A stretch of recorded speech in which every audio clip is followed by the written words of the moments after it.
Bismillahirrahmanirrahim.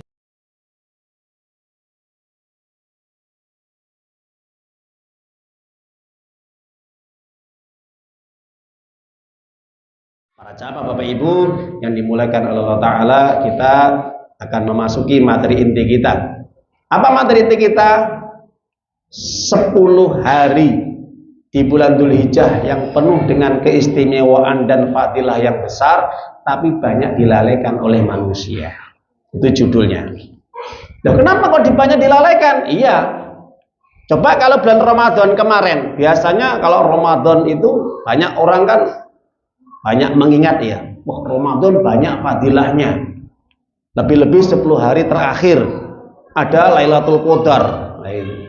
Pasti semuanya banyak yang ingat, banyak yang ngerti, bahkan mereka berbondong-bondong untuk menyambutnya. Tapi apa yang terjadi ketika masuk bulan Dzulhijjah? Sedikit sekali orang yang peduli, antusias untuk mereka menyambut bulan Dzulhijjah, bahkan mereka mempersiapkan diri untuk ibadah kepada Allah. Padahal Pak Bu, keistimewaannya luar biasa. Ya. Pertama, kita akan mencoba apa yang telah difirmankan oleh Allah di dalam surat At-Taubah surat 9 ayat 36. Apa kata Allah? Inna iddatasyhuri indal isna syahran fi kitabillah yauma khalaqas samawati wal ard minha arba'atun hurum. Ketika Allah menciptakan bulan ada 12 bulan. Ketika Allah menciptakan bulan yang jumlahnya ada 12, bertepatan saat itu juga Allah menciptakan langit dan bumi. Maka di antara 12 bulan itu ada 4 bulan yang haram. Apa saja Pak Bu? Dzulqa'dah, Dzulhijjah, Muharram, Rajab. Rasulullah mengatakan ketika ayat ini turun, ya, salah satu mutawaliyat 3 bulan yang berturut-turut, ya, yaitu Dzulqa'dah, Dzulhijjah, Muharram. Rajab mudhar, ya, dan juga bulan Rajab. Ya. Jadi bulan Rajab ini yang mereka yang hitungan dalam arti urutannya yang tidak berurut dengan 3 bulan ini. Tapi ini masuk 4 bulan yang haram.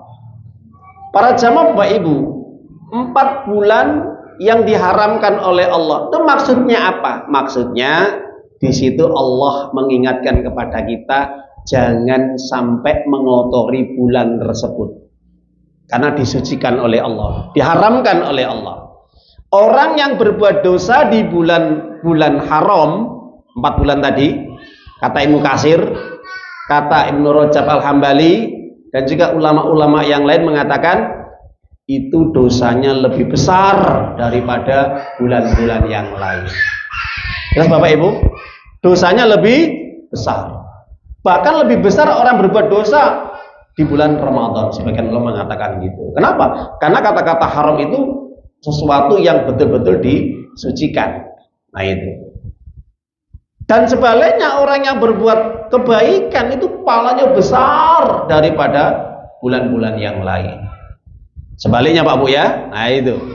Itu keterangan yang dijelaskan oleh para ulama ketika menerangkan surat At-Taubah 36, maka di situ Allah mengatakan fala tatlimuna fihinna, jangan berbuat dolim dirimu. Ya. Itu pesan dari Allah. Kemudian para jamaah Bapak Ibu, mana dasar yang menjelaskan keistimewaan 10 hari pertama di bulan Dzulhijjah? Kita ambil di dalam Al-Quran surat Al-Fajr. Allah Ta'ala menjelaskan di dalam surat Al-Fajr, apa kata Allah? Wal fajri walayalin ashri wasyaf'i wal watr. Ya. Allah mengawali dengan kata-kata wal fajr, demi waktu subuh, demi waktu fajar, dan 10 hari, dan hitungan genap dan ganjil. Ya. Di situ dengan kata-kata, dengan kalimat wawuh. Wawuh di situ Pak Bu. Kalau kita membaca Quran itu namanya harfun qasam dalam segi nahwunya, grammarnya. Setiap ayat Al-Qur'an yang diawali di situ ada wawu dan i'rabnya di situ adalah majrur jar kasrah, itu menunjukkan adalah yaitu harfun qasam, huruf qasam. Artinya Allah bersumpah kepada apa yang Dia ciptakan, dan di situ mengandung persoalan yang penting yang disampaikan oleh Allah kepada manusia. Contohnya wadduha, demi duha, wal laili, wasyamsi, wan najmi, demi bintang, demi matahari, demi waktu malam, dan yang lainnya. Masih banyak ya, wal asri, demi waktu atau demi masa. Nah itu disitu menggunakan harfun qasam, bersumpah. Lah, ketika Allah bersumpah dengan waktu fajar, ada apa dengan waktu subuh? Maka para ahli tafsir mengatakan, maka di waktu subuh, di saat ketika manusia melakukan ibadah kepada Allah, maka dari situlah dia akan mendapatkan kemuliaan, terutama di waktu subuh masuk bulan Dzulhijjah. Kenapa? Karena di situ diteruskan dengan mau atofnya berurutan walayalin asyr, dan demi 10 hari atau 10 malam. Para ahli tafsir menjelaskan di sini memang ada 3 pendapat. Yang pertama, walin asyr ini adalah yaitu 10 hari terakhir di bulan Ramadan. Yang kedua pendapat 10 hari pertama bulan Muharram. Yang ketiga 10 hari pertama bulan Dzulhijjah. Ini pendapat Ibnu Katsir, dan ini yang lebih kuat pendapatnya. Sebagaimana Ibnu Rajab Al-Hambali di dalam kitab Lataif Al-Ma'arif ketika menjelaskan tafsir walayalin asyr. Mana dasarnya? Untuk memperkuat ayat ini, walayalin asyr, 10 hari pertama bulan Dzulhijjah. Ini diperkuat dengan hadis Nabi Shallallahu Alaihi Wasallam dari Abdullah bin Abbas radhiyallahu taala anhu. Rasulullah sallallahu alaihi wasallam bersabda, "Ma min ayyamin al-amalu as-salihu fihinna ahabu ilallah ta'ala min hadil ayyam." Yakni al-asrul ayyam. Abdullah bin Abbas menceritakan Rasulullah sallallahu alaihi wasallam bersabda, tidak ada hari yang dimana hari-hari tersebut lebih dicintai oleh Allah daripada 10 hari ini. Yaitu apa? 10 hari pertama di bulan Dzulhijjah. Lalu, ya Rasulullah, walal jihad fisabilillah. Ada sahabat bertanya, kira-kira bagaimana dengan pahala jihad fisabilillah? Ini bisa nggak menyamai 10 hari yang pertama di bulan Dzulhijjah?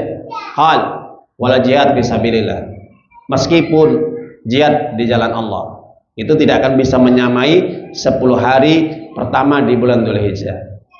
Illa rajulun kharaja binasi wa malihi min dalika bi syai'in tsumma lam yarji min dalika bi syai'in. Kecuali, ada kecuali Pak Bu, orang yang berangkat berjihad berperang untuk membela agama Allah, dia membawa harta dan nyawanya dan dia tidak kembali pulang, artinya dia syahid di medan perang.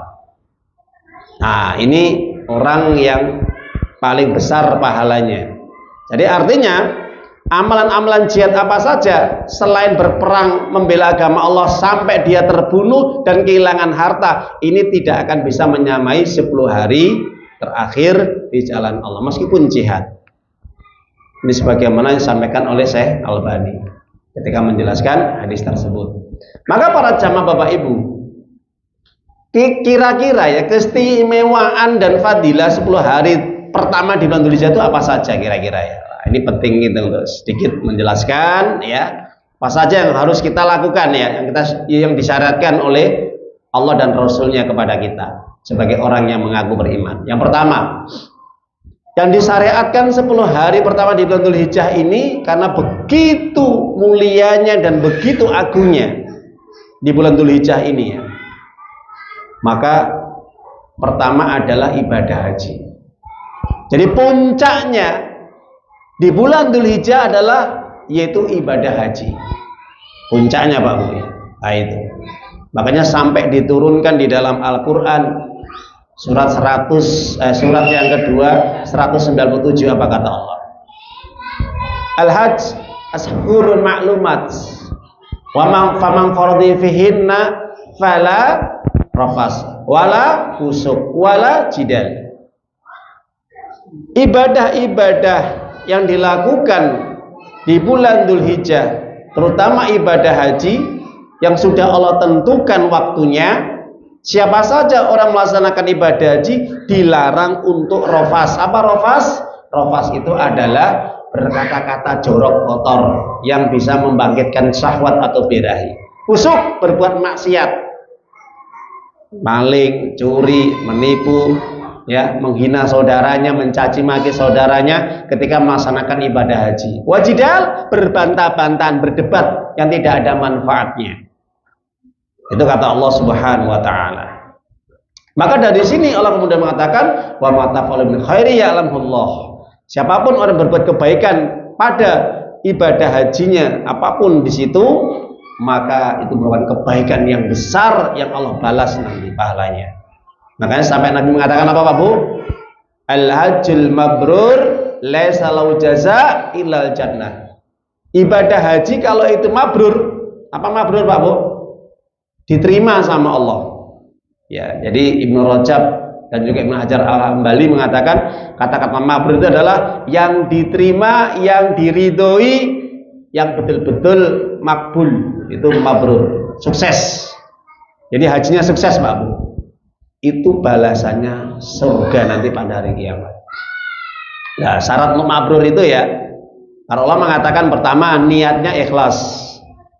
Mulai berangkat sampai pulang niatnya ikhlas, bukan karena kepentingan yang lain.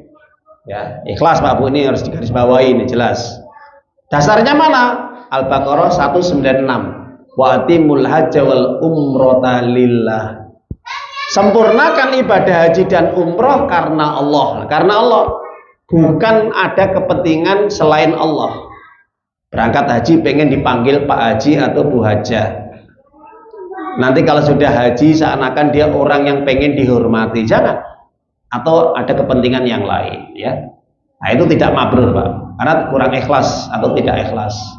Yang kedua, sesuai dengan aturan syariat yang dicontohkan oleh Nabi Muhammad SAW dalam ibadah hajinya. Mulai dari dia berangkat, ya, mulai dia dari manasik sampai ke sana sampai selesai, ya. Maka itu harus sesuai dengan syariat aturan contoh Nabi. Jangan sampai ada yang tidak ada contohnya dikerjakan di sana lah itu. Karena itu syarat yang kedua yang harus diperhatikan.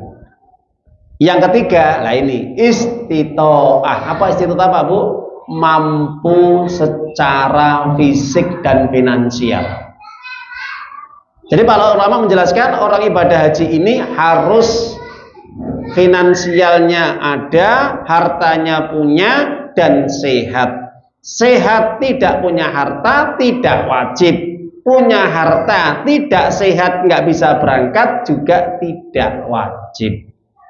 Maka boleh dengan cara dia ya dibadalkan dengan keluarganya kalau dia memang tidak mampu. Hakikatnya memang itu harus dikerjakan, tapi kewajiban itu menjadi gugur karena memang dia tidak sehat. Nah itu. Para jamaah Bapak Ibu yang dimuliakan Allah Ta'ala, itu ibadah haji yang pertama ya. Harus apa? Harus betul-betul mabrur, ikhlas, sesuai dengan sunnah Rasul. Yang ketiga mampu ya dari harta dan kesehatannya. Yang kedua, yang perlu diperhatikan 10 hari ya. Pertama di bulan Dzulhijjah. Kemudian dia bisa melakukan kurban bagi mereka yang tidak bisa melaksanakan ibadah haji, bisa dia kurban saja di rumah. Apabila dia mampu untuk berkorban, maka bisa menjalankan ibadah kurban. Dasarnya mana? Allah Ta'ala turunkan di dalam surat Al-Kautsar 108, Inna a'tainakal kautsar fasholli lirabbika wanhar. Allah menyatakan sungguh aku telah memberikan nikmat kepadamu yang banyak wahai Muhammad, maka sholatlah dan berkorbanlah. Ingat, di sini Allah kalau sudah memberikan nikmat, jangan lupa sholat dan berkorban. Ya. Ahli tafsir mengatakan Al-Kautsar di sini maknanya adalah al-haud an-naru fil jannah, telaga atau sungai yang Allah sediakan kepada Nabi dan umatnya nanti yang masuk di dalamnya. Itu namanya Al-Kautsar. Ya, dalam tafsir Ibnu Katsir. Mudah-mudahan kita termasuk orang-orang yang nanti bisa bertemu dengan Nabi di telaga Al-Kautsar. Amin ya rabbal alamin. Pasal ini rabbika wanar, setelah mendapat nikmat, Bapak, secara umum, setelah kita mendapatkan nikmat, jangan lupa kata Allah, sholat dijaga terus. Ya, sebagaimana Allah katakan juga, faida faraqta fansab wa ila rabbika farghab. Apabila kamu sudah selesai urusan kamu dalam urusan dunia, segera merapat ke Allah, segera dekatkan Allah dirimu. Ya, kadang-kadang orang tuh lupa ya. Kalau sudah dapat nikmat, dapat untung pekerjaan, dengar azan, malah enak-enak dia nonton TV, ya, malah asik-asik di kafe, malah dia rebahan, padahal sudah dengar azan, baru saja dia bayaran hari Sabtu ya. Itu sudah diingatkan sama Allah, gitu loh. Kalau sudah dapat nikmat, segera mendekat kepada Allah. Kenapa? Karena Allah sudah memberikan kamu nikmat loh. Kok malah kamu jauh? Nah, ini kan orang yang nggak mau bersyukur ya gini Pak Bu. Kalau sudah dikasih nikmat, segera mendekat pada Allah. Ya, kita lihat dulu doakan. Ya. Jadi apapun yang dikerjakan bagi orang-orang yang dia dikehendaki untuk bisa menikmati ibadah di 10 hari pertama di bulan Dzulhijjah, maka hendaknya dia bersemangat untuk berkorban. Ya. Bahkan sampai Allah Ta'ala menyatakan di dalam surat Al-Kautsar, kalau sudah Allah berikan nikmat, maka hendaknya dia menjalankan sholat. Sholat di sini ada dua pendapat, sholat wajib dan kedua pendapat sholat sunnah. Tapi yang lebih mendekati kebenaran adalah sholat sunnah, yaitu sholat Idul Adha. Ya, karena di situ berbarengan dengan an-nahar. Apa nahar? Yaitu adalah berkorban. Ya. Jadi berkorban Al-Adha yang dimana di situ menggunakan waw atof, jadi bergandengan antara sholat kemudian berkorban. Jadi di situ perintah untuk sholat Idul Adha atau sholat Id kemudian dilaksanakan korban. Ya. Maka para jamaah Bapak Ibu, Rasulullah SAW bersabda bahwa bagi orang yang berkorban, ini secara hukum fikihnya ya, hukum fikih, kita sedikit berbicara hukum fikih. Bagi orang yang berkorban, yang perlu diperhatikan adalah yaitu kalau memang dia niat untuk melaksanakan korban atau ibadah korban, hendaknya dia tidak memotong kukunya atau rambutnya sampai selesai tanggal 10-nya. Ya, jadi sampai mulai tanggal 10 dia hendaknya untuk tidak memotong rambut dan kukunya. Dasarnya mana? Yang pertama dijelaskan di dalam Al-Quran surat Al-Baqarah 196. Bapak Ibu perhatikan ya. Jadi yang niat untuk berkorban, perhatikan, tidak memotong kuku dan rambut apapun, rambut atas, rambut bawah, kuku kaki, kuku tangan dan sebagainya. Nah, itu. Maka Allah Ta'ala menurunkan surat Al-Baqarah surat 2 196, kata Allah, wala tahliku ru'usakum hatta yablughal hadiyu mahillah. Terkait dengan orang ibadah haji, mereka hendaknya tidak memotong rambut mereka sampai hewan korban ke tempat penyembelihannya. Selesai sembelih, itu. Jadi tidak memotong rambut mereka. Jadi orang yang ibadah haji ya pada tanggal 10-nya. Nah, itu. Jadi kalau kita perhatikan tentang ayat ini, maka jelas ini Allah melarang bagi orang yang berkorban untuk memotong rambutnya, juga memotong kuku. Nah, ini dijelaskan dalam hadis Nabi Shallallahu Alaihi Wasallam, hadis Sahih. Maka Rasulullah SAW bersabda, "Idza ra'aitum hilal dzulhijjah wa arada ahadukum ayudahi falyumsik an sya'rihi wa atfarihi." Dalam hadis Ibnu Majah, Imam Tirmidzi, Imam Ahmad dengan sanad yang sahih dikatakan, kalau kalian sudah melihat waktu hilal pada tanggal 1 bulan Dzulhijjah dan kalian ada keinginan untuk berkorban, maka hendaknya dia memperhatikan tidak memotong rambut dan kukunya. Ini lebih untuk menjelaskan tentang memotong kuku. Kalau Al-Quran tadi memotong rambutnya, ya ru'usakum tadi ya. Nah, jadi para jamaah Bapak Ibu, berdasarkan dua dalil Al-Quran dan hadis Nabi ini, maka bagi mereka yang berkorban loh ya, bukan keluarganya, yang berkorban ya. Misalkan dalam satu keluarga dia niatkan berkorban kambing, tapi niatkan keluarganya. Tapi yang berkorban itu satu orang, bukan keluarganya semua. Yang berkorban tadi ya, yang berkorban tadi. Maka dia tidak memotong rambut dan kukunya. Ya, sama juga rambut kumis juga ya, dan yang lain. Nah, itu dijaga. Makanya mulai sekarang dibersihkan. Nanti sudah masuk tanggal 1 besok hari Sabtu. Oh, sudah masuk ya, iya. Benar ya. Ini sudah malamnya ya. Afan, maaf. Sudah. Sudah masuk malam Dzulhijjah ini ya. Ya, saya tadi gak kepikiran. Jadi besok sudah tanggal 1 Dzulhijjah. Ini sudah kelihatan ya bulan Dzulhijjahnya. Baik, berdasarkan hadis Nabi, maka di situ Nabi dan Allah melarang untuk memotong rambut dan kukunya. Ya, maka ini bagi mereka sohibul kurban atau sebun nahar ya. Nah, itu. Tip. Kemudian para jamaah Ibu, tentang kurban ini Nabi mewanti-wanti, memperingatkan siapapun mereka yang sudah mampu berkorban, ya segera berkorban. Karena korban ini bisa dijalankan setiap tahun sekali, bukan seumur hidup. Setahun sekali itu disunahkan, bahkan sebagian diwajibkan. Ini pendapat saja. Pendapat ulama ada yang wajib, ada yang sunnah. Apabila dia mampu. Dasarnya mana? Rasulullah SAW bersabda dalam hadis Ibnu Majah, "Mangkana lau sa'ah," dalam artian man wajada sa'ah walam yudohi walakrobana musallana.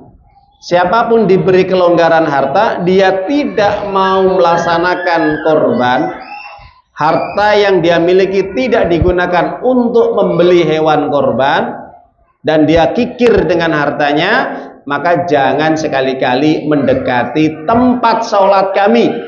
Kata-kata musola di sini adalah tempat sholat tanah lapang. Ya, pendapat jumhur ulama. Meskipun pendapat Imam Syafi'i boleh sholat di masjid kalau ada ketentuan-ketentuan yang syar'i ya itu. Jadi kata-kata musolana bukan musola Pak ya. Tadi tempat lapang ya, tanah lapang yang digunakan untuk sholat Idul Adha itu namanya musola. Itu orang Arab Pak ya. Nah, kalau orang Indonesia kan musola adalah tempat untuk sholat 5 waktu yang ada bangunannya, itu namanya musola itu. Nah, jangan dekat-dekat. Artinya Nabi nggak ingin orang yang kikir tidak mau ibadah korban tadi ikut sholat. Nah, makanya Bapak Ibu, kalau kita punya harta lebih ya segera kita berkorban. Ya, insyaallah pahalanya besar nanti ya. Itu yang kedua. Yang ketiga, harus kita perhatikan amalan 10 hari pertama di bulan Dzulhijjah yang disyariatkan adalah yaitu memperbanyak taubat dan berzikir kepada Allah. Yang pertama, Allah sendiri menyatakan untuk perintahnya, ya ayyuhalladzina amanu tubu ilal taubatan nasuha. Hendaknya kalian bertobat wahai orang yang beriman dengan tobat yang sebenar-benarnya, supaya Allah mengampuni dosa-dosamu. Artinya apa? Ketika bulan Dzulhijjah ini, ya tadi saya katakan, bulan yang haram, bahkan yang paling istimewa di antara bulan haram adalah bulan Dzulhijjah, karena ada 10 hari pertama yang mulia. Jangan dikotori, bertobat segera. Berbuat dosa, tinggalkan dosa. Kembali kepada agama Allah. Kemudian banyak berzikir Pak Bu. Berzikir itu apa? Bisa berzikir kita memperbanyak Al-Quran, berzikir kita bisa bacaan-bacaan tahmid, tahlil, takbir. Itu yang disyariatkan. Dasarnya mana? Riwayat dari Ibnu Umar. Dia pernah menyampaikan bahwa para sahabat itu ketika sudah memasuki 1 Dzulhijjah, mereka memperbanyak zikirnya apa? Takbir, tahlil, tahmid. Dijelaskan dalam riwayat fa'aksiru fihinna minat takbir wa tahlil wa takbir. Perbanyaklah kalian untuk mengucapkan takbir, tahlil dan tahmid. Jadi tidak hanya waktu pas hari H berkorban, tapi atau malam takbir, tapi mulai nanti malam atau sekarang ini ya, malam ini atau besok dan seterusnya, perbanyak kita zikir. Baik itu di rumah, di kantor, di pasar, di perjalanan, di toko, dimanapun. Karena Abu Hurairah radhiyallahu an ini kebiasaan kalau dia masuk pasar, dia sering membaca takbir, tahmid, tahlil. Itu 10 hari ya, kebiasaan Abu Hurairah itu. Nah, itu. Jadi para jamaah ibu, itu yang disyariatkan ya. Kemudian yang perlu diperhatikan juga para jamaah, selain memperbanyak kita berzikir kepada Allah Subhanahu wa taala, maka perbanyaklah amal-amal ibadah yang lainnya. Salat malam ditingkatkan, salat berjamaahnya dijaga. Syukur-syukur kalau ada majelis ilmu, majelis taklim seperti ini, hadir dan datanginya. Kenapa? Karena pahalanya besar sekali. Ya, sebagaimana hadis yang kami sampaikan di atas, tidak ada hari yang paling agung, yang paling dicintai oleh Allah, yaitu 10 hari pertama di bulan Dzulhijjah. Perbanyak untuk ibadah kita. Jangan sia-siakan waktu kita hanya untuk urusan-urusan yang tidak bermanfaat, bahkan mengandung maksiat. Jangan, Pak Bu. Ya, iman. Karena hidup kita tidak tahu apa yang akan datang setelah Dzulhijjah atau setelah 10 hari ini berlalu, kita masih hidup, kita nggak tahu. Wallahu a'lam bishawab. Yang penting kami wasiatkan untuk diri saya dan kepada para jamaah, manfaatkan untuk banyak beramal. Jelas ya? Nah, itu. Kemudian para jamaah Bapak Ibu, apa yang disyariatkan juga dalam 10 hari terakhir, 10 hari yang pertama di bulan Dzulhijjah ini, maka hendaknya kita senantiasa untuk berpuasa. Nah, ini penjelasan puasa ya, atau siam. Para ulama menjelaskan bisa puasa 9 hari berturut-turut, bisa tidak berturut-turut, bisa mengambil yang pentingnya saja, silahkan. Sebagaimana yang disampaikan oleh Ibnu Abbas, ya, itu. Nah, 9 hari yang berturut ini dasarnya mana? Dasarnya dari Hunaidah bin Khalid, dari istrinya, dari beberapa istri Nabi menjelaskan Rasulullah SAW bersabda, "Kana Rasulullah SAW yasumu tis'a Dzulhijjah." Nabi itu melakukan puasa ketika memasuki bulan Dzulhijjah itu mulai tanggal 1 sampai tanggal 9. Dari hari apa? 9 hari. Tis'a Dzulhijjah, 9 hari. Meskipun hadis ini menurut Syekh Albani ini didhaifkan, dilemahkan, tapi menurut Abu Thahir dihasankan. Bagaimana Ustaz? Terjadi perbedaan pendapat. Oke. Para ulama fikih mengatakan untuk memberikan motivasi ibadah boleh dikerjakan dengan dikuatkan dasar-dasar hadis secara umum, yaitu 10 hari pertama yang paling dicintai, yang paling utama tadi. Baik ya Bapak Ibu, itu masalah sanad perawi hadis ya. Sebagian mendhaifkan, sebagian menghasankan.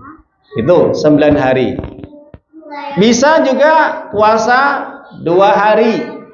Kalau nggak mampu 9 hari, 2 hari.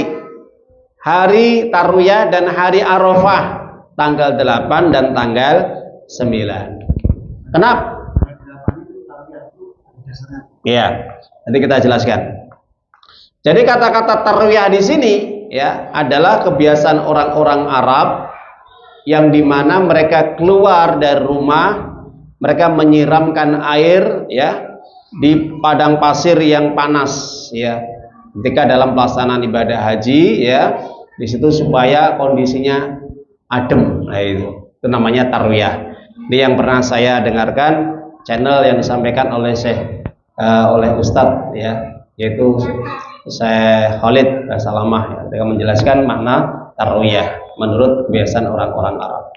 Nah, puasa yang dijalankan pada tanggal 8-nya ini ya, hari tarwiyah ini, para ulama ahli fikih mengambil dasar secara umum dalam hadis Imam Bukhari, yaitu masuk dalam amal-amal yang dicintai, dan hadis yang kedua masuk 9 hari. Jadi tarwiyahnya juga masuk secara umumnya gitu. Artinya kalau mengambil 8 dan 9 itu boleh. Dan memang ada hadis tentang tarwiyah, meskipun hadis ini tetap lemah. Nah itu. Iya. Nah ya, makanya kalau mau puasa 2 hari boleh. Masa katakan boleh. Tarwiyah dan tanggal 8 dan 9 gitu. Ini kan sunnah. Ya toh? Meskipun dasar yang dipegang oleh para ulama tadi adalah 9 hari itu masuk. Makanya tidak urut 9 hari, bisa yang ngambil 2 hari. Atau hari pertama saja, nanti bisa hari yang terakhir atau hari yang 8 dan 9-nya itu ya. Jadi fleksibel. 9 hari itu fleksibel. Itu ya, itu penjelasan dari para ahli fikih bagaimana Syekh bin Baz, Syekh Utsaimin juga mengatakan seperti itu. Nah, ini disebutkan di dalam kitab Fatawa Majmu'ah ya. Kemudian khusus bisa mengambil yang 1 hari pada hari Arafah. Jadi puasa Arafah bertepatan ketika ibadah haji di Arafah yang sedang wukuf, maka orang tidak ibadah haji disunnahkan untuk melaksanakan puasa Arafah. Dasarnya mana? Rasulullah SAW bersabda dalam hadis Imam Muslim dari Abu Qatadah, "Siyam yaumi Arafah ahtasibu Allah aikafir sanah allati qablahu wa sanah allati ba'dahu." 1 hari puasa pada hari Arafah itu dapat menghapus kesalahan atau dosa selama 2 tahun, tahun yang telah lalu dan tahun yang akan datang. Itu keutamaan apa? Puasa pada tanggal 9, yaitu pada hari Arafah ya. Itu keutamaan secara khususnya ya. Jadi para jamaah ibu, itu apa yang kami jabarkan tentang saum atau puasa. Maka persiapkan diri kita sejak malam ini.